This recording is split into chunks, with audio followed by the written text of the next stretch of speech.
दोस्तों, स्वागत है आप लोग का मेरे YouTube channel online knowledge world में। आज हम लोग पढ़ेंगे वैदिक सभ्यता पार्ट 5। इसमें पढ़ेंगे जो वैदिक सभ्यता में जो भी वर्ड यूज होते थे, शब्दावली। ठीक है, वैदिक युग में प्रयुक्त शब्दावली। ठीक है, टोटल 40 शब्दावली यहाँ पे लेके आया हूं मैं, और इसी से क्वेश्चन 100% इसी से आ जाएगा। इससे बाहर पूछा नहीं जाएगा अगर शब्दावली से वैदिक युग में पूछा जाए तो। ठीक है, वेरी सिंपल है, बस उसको श्रृंखला वाइज पढ़ना पड़ेगा, सीरीज बना के आपको। ठीक है, देखिए पहला चार क्या, वेरी सबसे इंपॉर्टेंट इसमें से ये पहला चार, होत्री या होता। ऋग्वेद के उच्चारण करने वाला ऋषि को होत्री कहा जाता है। ठीक है, किसको? ऋग्वेद के उच्चारण करने वाला। वेद के जो टर्म्स होते हैं वो बहुत ही टफ होते थे। अभी अभी देखिए वेद पढ़ के अब से उच्चारण अच्छा से नहीं हो पाएगा। प्लस कुछ वेद पद्य में है, कुछ गद्य में है, कुछ पद्य और गद्य दोनों में है, तो उसके अनुसार ही उसको उच्चारण करना पड़ता था। इसीलिए ऋग्वेद के मंत्रों को उच्चारण करने वाला जो ऋषि होता था उसे होत्री या होता कहा जाता था। ठीक है, उसके अधर्व्यू देखिए, यजुर्वेद के मंत्र को उच्चारण करने वाला मुनि को, ऋषि को अधर्व्यू कहा जाता था। ठीक है, उद्गाता, सामवेद के मंत्र को उच्चारण करने वाला ऋषि, उद्गाता। Very very important question. और ब्रह्मा, ये क्या?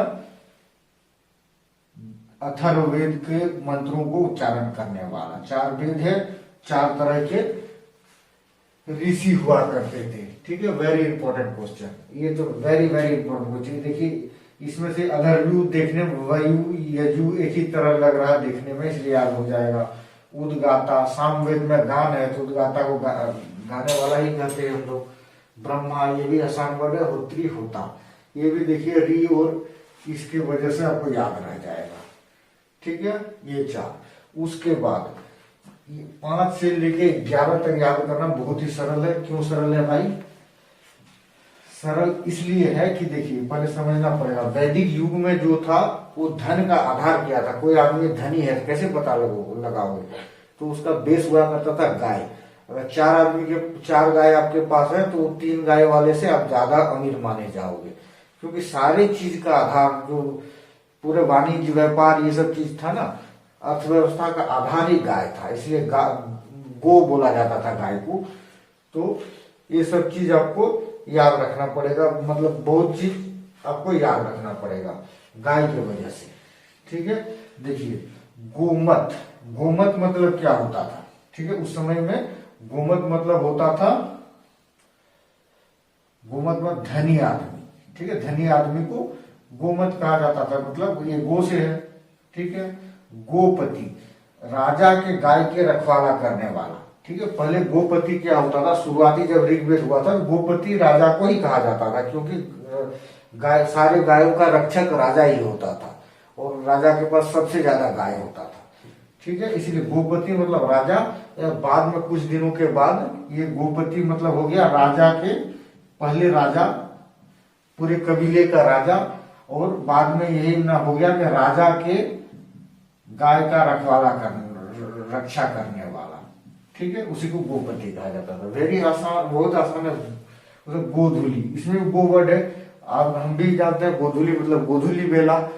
तो यहाँ गोधुली का मतलब है समय को मापने वाला इकाई।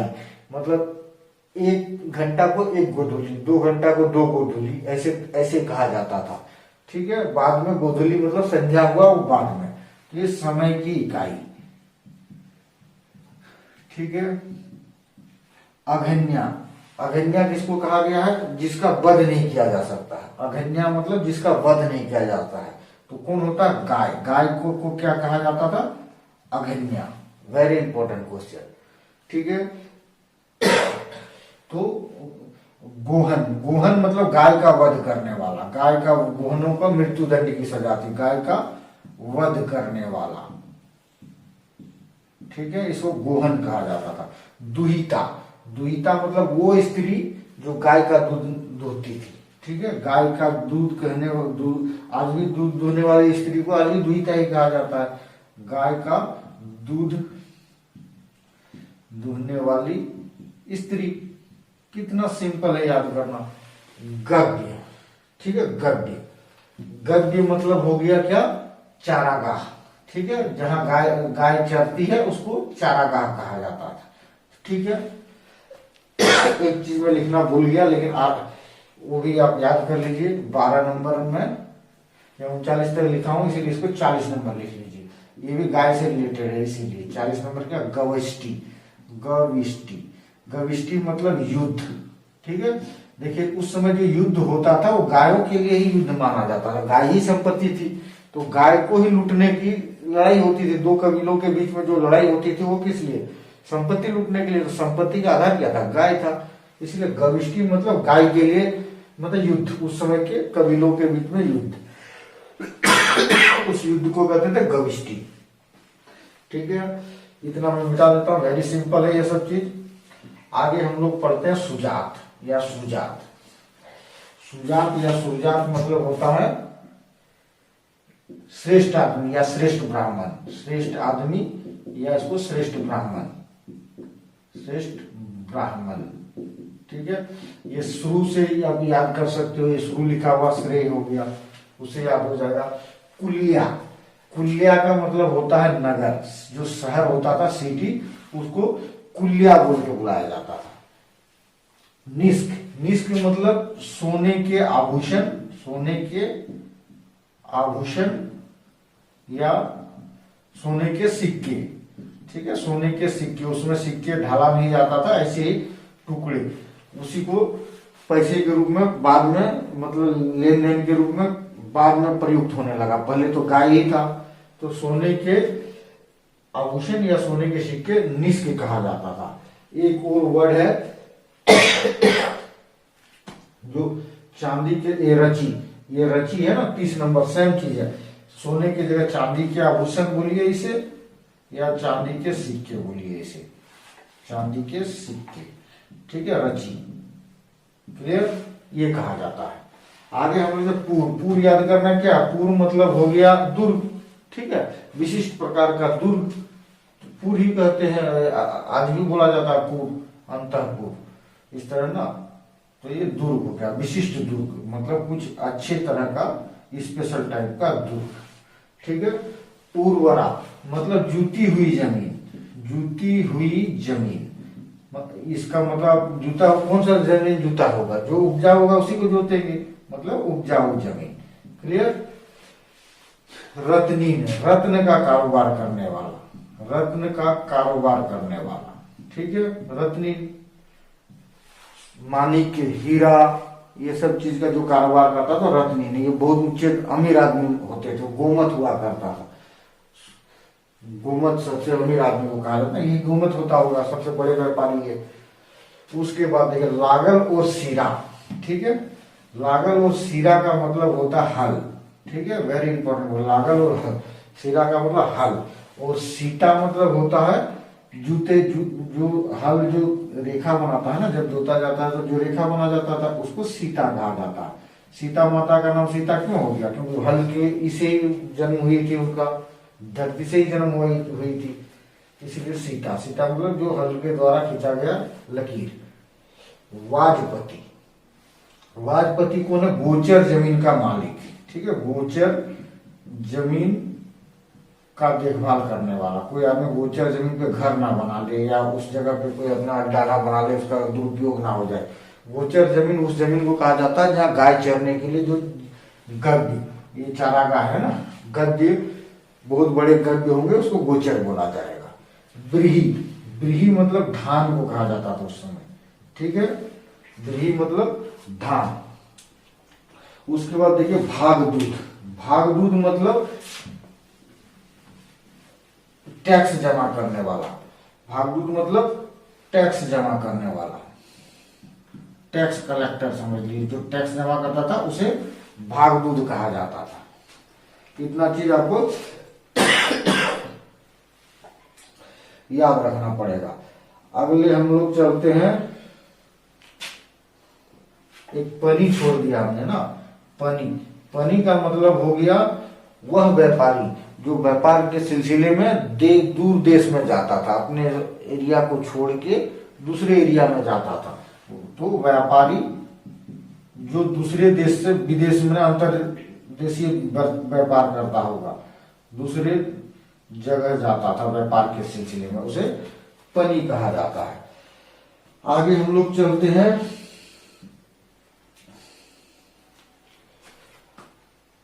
एक वर्ड अमाजू याद आ गया, अमाजू किसे कहते हैं वो भी आपको याद रखना पड़ेगा। इतना हो गया।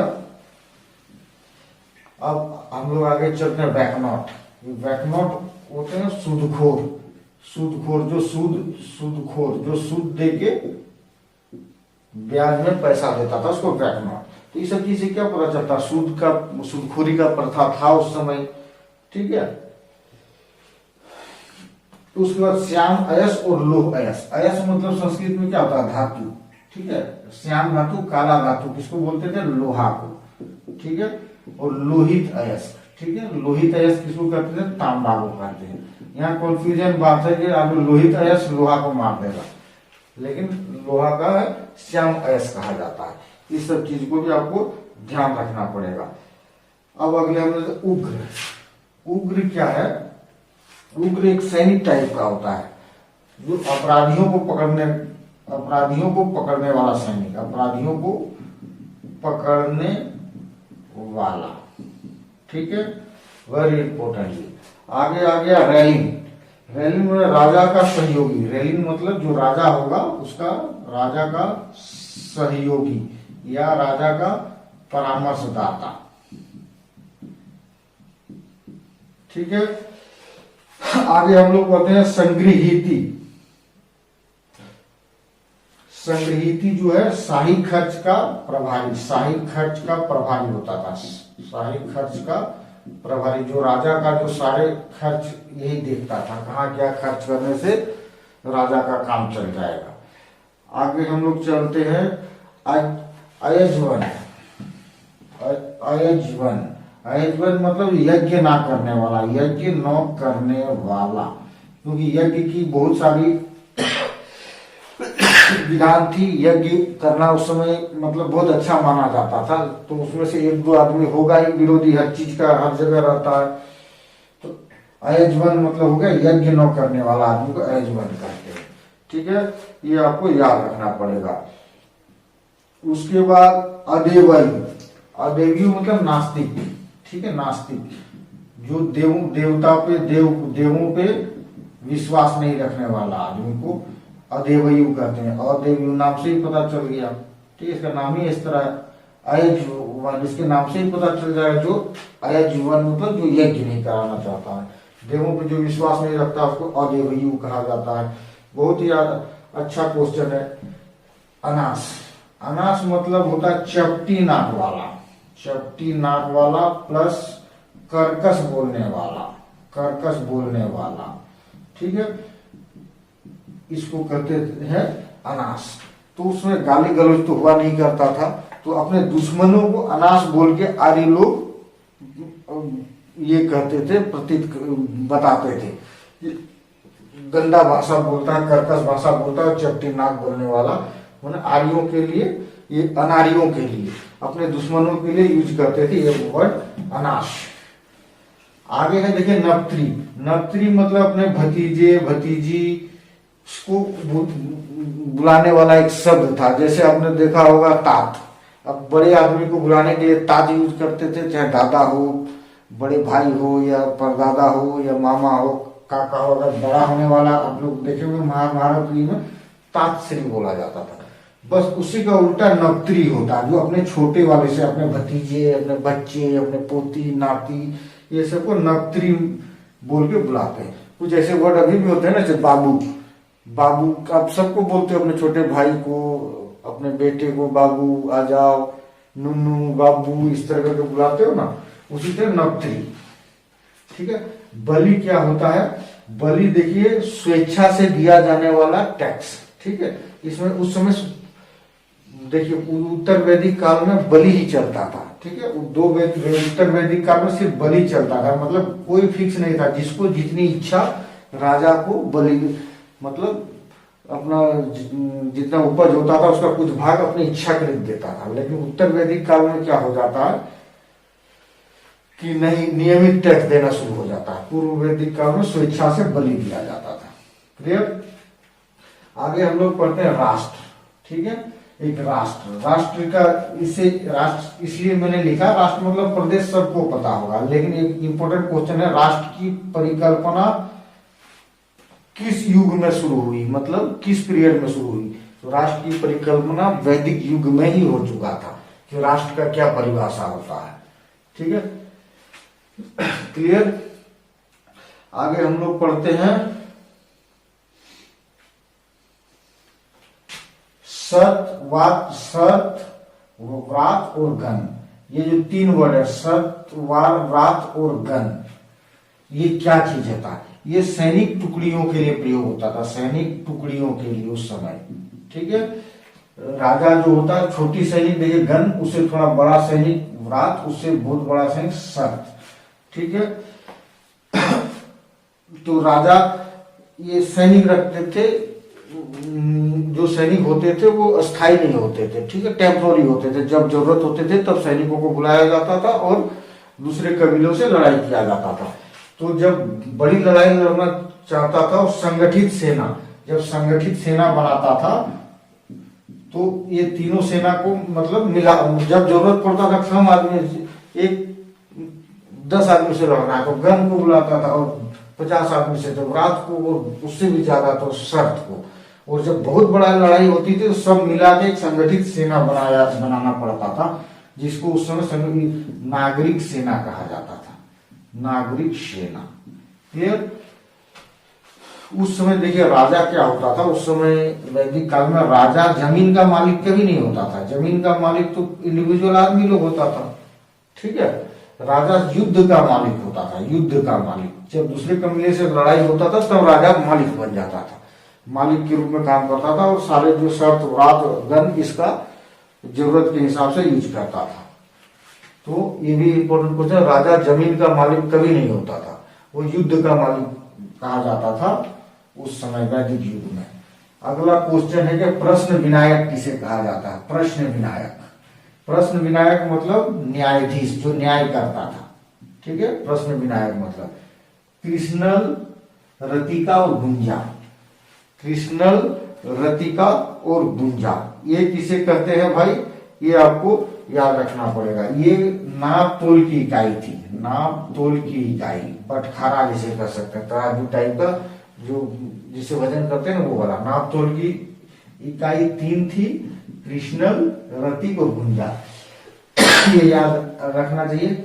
ये किनांश छूट गया, किनांश का मतलब हो गया हल चलाने वाला आदमी, हल चलाने वाला आदमी मतलब हलवाहा, हलवाहा को किनांश बोला जाता था, हलवाहा।